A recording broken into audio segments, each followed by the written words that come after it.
আসসালামু আলাইকুম এভরিওয়ান। ধান কাটা শ্রমিকেরা আমাদের অর্থনীতি এবং খাদ্য নিরাপত্তার জন্য অপরিহার্য একটা অংশ।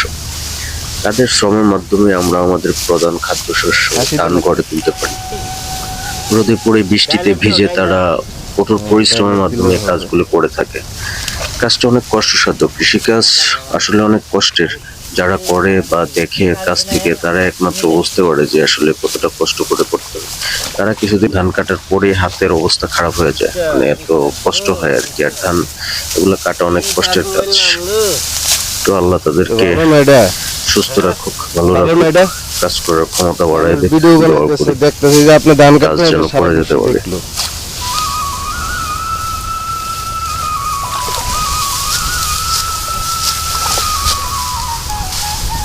আপনি বাইরে লয়ে যাবেন, বাইরে লয়ে যাবেন।